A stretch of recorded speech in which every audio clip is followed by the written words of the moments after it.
Une vive tension a régné ce jeudi aux abords des locaux du rectorat de l'Université d'État. Des étudiants qui réclament la démission du conseil exécutif de l'université ont vandalisé et cassé les pare-brises de plusieurs véhicules. Un véhicule a été incendié à l'avenue Christophe. La police a fait usage de gaz lacrymogène dans le but de rétablir l'ordre dans la zone. Rappelons que depuis plusieurs jours, des membres du personnel administratif de l'UEH avaient entamé un mouvement de grève afin d'exiger de meilleures conditions de travail, une augmentation salariale et leur intégration au sein du conseil de l'université. Et bagay ça a gagné 3 ans depuis la fête en dans l'espace universitaire là. Donc année ça, il recommencé pour la plus belle et le rectorat a toujours été même position, pas jamais capable de résoudre le problème ça yo. Et principal victime yo, c'est nous-mêmes étudiants qui toujours victimes. Alors les coups yo campé, c'est nous-mêmes qui fait 1 mois, 2 mois, 3 mois pas suivre coup. Tant que là, nous étant sous 1 mois déjà là depuis une bague coup dans l'université de l'État. Personnel là fait marche, yo pas attendre. Yo fait sitting, tout ça yo fait, yo pas attendre. Étudiants accompagnés yo dans ça qui a fait pour jouer une satisfaction avec revendication yo. Rectorat pas attendre pire.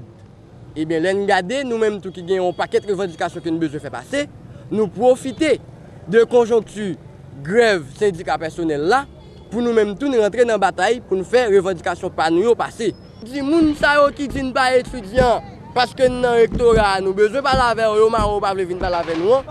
C'est parce que on connaît yo pas recteur qui fait dit nous pas étudiant et à partir de aujourd'hui on a dit yo bay talon yo nous pas reconnaître yo dans l'espace rectorat et nous pas ba au mandat encore pour parler dans nous et n'a dit tout conseil 33 li tout notre petit bagay mafia journée jodi n'a dit nous pas dans question conseil 33 encore pour mettre monde dans tête université a faut gagner suffrage universel pour tout étudiant gain droit pour voter c'est pas des monde qui va voter dans non yo pour mettre moun yo besoin représenter yo. Le rectorat de l'Université d'État d'Haïti n'a pas réussi à trouver une entente avec les employés grévistes. Les négociations avec le personnel administratif de l'université ont échoué à plusieurs reprises. C'est ce qu'a annoncé ce jeudi le recteur de l'UEH, Jean-Vernet Henry. Il a aussi révélé avoir déjà acheminé le dossier au niveau de la justice, qui aura à trancher. Aucune éminente personnalité politique ne s'est manifestée dans le but de poser sa candidature pour diriger provisoirement le pays. Au moins 3 personnes ont soumis leur dossier aux membres de la commission, selon le député Patrick Norzeus, qui est vice-président de la commission spéciale. Mais plusieurs candidats ont reculé devant les frais de 10 000 $ américains réclamés pour chaque dossier. Les inscriptions se poursuivront jusqu'au vendredi 12 février, selon l'accord conclu entre l'exécutif et le législatif. Donc nous connaissons qu'il y a plus d'une dizaine de postulants qui sont venus, mais pour des raisons qui sont liées au fait que il n'y a pas de pièce complète, il n'y a pas de pièce du tout, nous avons fait retourner pour y compléter les pièces. Mais nous avons 3 dossiers. Ce n'est pas que le dossier ça a des pièces complètes, non. Mais plus ou moins, par exemple, il y a 10 pièces, 9 pièces, 11 sur 15 qui étaient complets. Donc, nous avons retenu en attendant que y allait fin compléter le dossier. Nous connaissons tout que nous sommes en congé carnaval. En pile bureau de l'État est fermé. Donc c'est jeudi que le bureau a pris service. Donc il y a un pile éventuel candidat qui suivant dehors a cherché pièces dans des CPJ, dans DGI, plusieurs côtés dans le pays. Bon, problème ça a été posé en pile discussion dans la commission, c'est vrai, mais c'est que il faut que nous chita sur bagage et ça nous gagne c'est décret électoral qui a organisé l'autre élection. Il est entendu que les gens qui aller dans une course pour un poste sélectif, il va aller gratuitement. Mais comme il va aller gratuitement, il faut que tu aies un montant qui est fixé. Bon, en fait, comme décret avant, c'est ça qui est fixé, on aurait été lié à décret avant. Donc c'est ça que fait, nous reprenons ça, décret mars 2015, nous avons fixé le même montant. Il faut dire que les consultations se poursuivent avec les acteurs politiques et les représentants de la société civile sur le processus de désignation du président provisoire. Ils ont mis l'accent sur la nécessité de former une commission d'évaluation du scrutin du 25 octobre et veulent aussi des membres du secteur de la vie nationale pour garantir la transparence du processus. Rappelons que selon l'accord du 6 février dernier, un président provisoire doit être élu par les parlementaires le 13 février. Le président élu devrait être investi dans ses fonctions le 14 février. Entre-temps, les attributions du pouvoir exécutif sont assumées par le Premier ministre Evans Paul. Le Premier ministre, en tant que président du Conseil des ministres, aura la charge de faire publier la résolution d'élection du président provisoire dans le journal officiel, Le Moniteur. Le colonel Himmler Rebu dit craindre que le pays ne sombre dans le chaos, ce malgré l'accord entre l'exécutif et le législatif qu'il qualifie d'illégal et d'anticonstitutionnel. L'analyste politique explique que ce qui se passe actuellement dans le pays est calculé et planifié par certains secteurs qui veulent accéder à la présidence sans passer par les urnes. Himmler Rebu, qui était invité ce jeudi à la rubrique Le Point de Radio et Télé Métropole, invite les parlementaires à jouer la carte de la prudence afin d'éviter au pays de revivre les scènes de 2000 et 2004. Moi, je crois qu'on doit faire attention. On doit se tranquilliser. Autant ceux-là qui ont des désirs très ardents que l'on peut comprendre de brusquement devenir président ou redevenir président, de quelles que soient les conditions, que tout le monde apaise, il va y avoir des possibilités dans 5 ans, tout le monde capable, qui a un droit capable de poser candidature. Mais colonel, pour élection faite dans 2 ans alors? Non. Dans 1 an? Et une transition de 2 ans serait dangereuse aussi. De combien de temps? Moi, je crois, normalement, Fonta balance pour tout dossier nucléaire vers les mois de juin.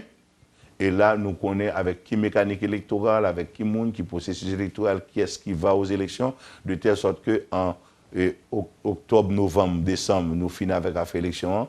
Et puis, au début de l'année 2017, nous gagnons un Parlement. Moi, ce que je préconise, le problème fondamental, nous pas poser l'intérieur du pays, comment ça se déroule, comment ça vit. Et les paysans qui n'ont pas qui viennent à vivre, nous pas poser problème ça. Donc, moi, ce que je crois, il faut une période de dialogue tout de suite là, pour nous résoudre le problème présidentiel que nous gagnons, c'est un problème urgent.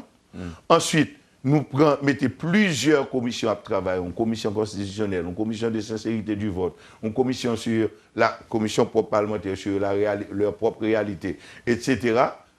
Et une commission sur la situation de la structure électorale. Et nous sortons dans 3 mois, maximum 4 mois, tous les dossiers qu'il faut. Et nous savons que les nouvelles règles, meilleures, et nous préparons l'élection à la fin de l'année. Nous faisons l'élection au début de l'année 2017. Nous sortons dans cauchemar.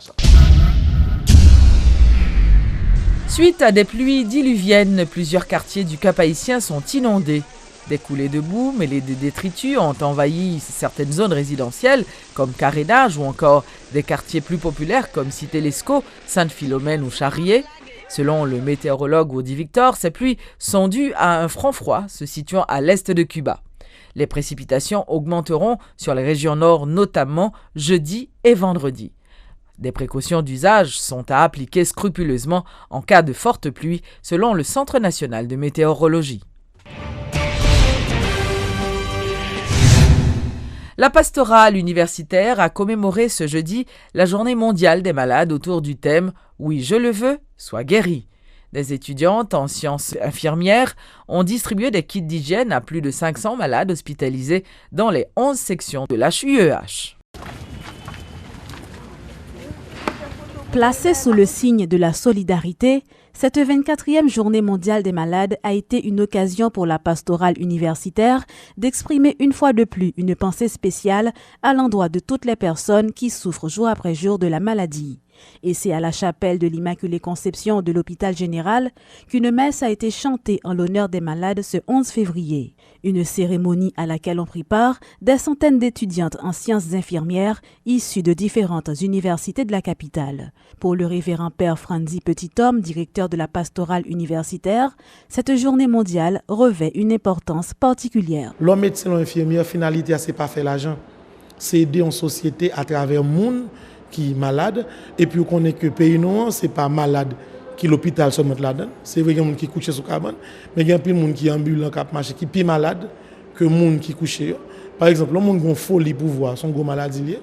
Leur ont folie ou ont orgueil qui montre que c'est eux qui ont raison, pas cacher ton l'autre monde, sont gros maladies liées. Là, tout le monde qui a folie président, c'est des maladies. Tout le monde sait, nous prenons temps pour nous la prière pour eux.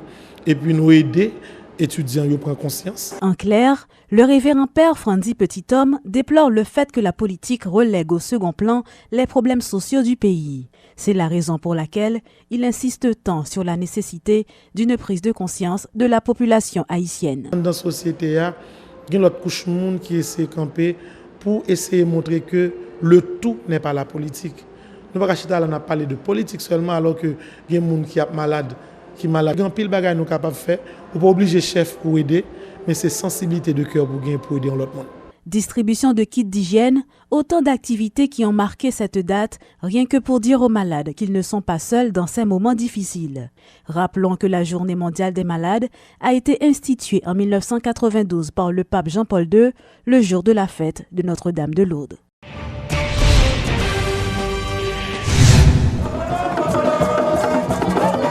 Les festivités carnavalesques de 2 jours gras se sont déroulées sans incident majeur. Danseurs, bandes à pied, 7 groupes musicaux ont créé une animation dans l'air du Champ de Mars où la grande foule n'était pas aussi nombreuse que les années précédentes. 45 millions de gourdes avaient été décaissées pour la réalisation de ces festivités, c'est-à-dire que plusieurs centaines de blessés ont été recensés selon un bilan partiel. Le directeur général de la police nationale, Godson Aurelius, avait annoncé tout un ensemble de dispositions afin de faciliter le bon déroulement du carnaval qui a eu lieu dans un contexte sociopolitique assez difficile.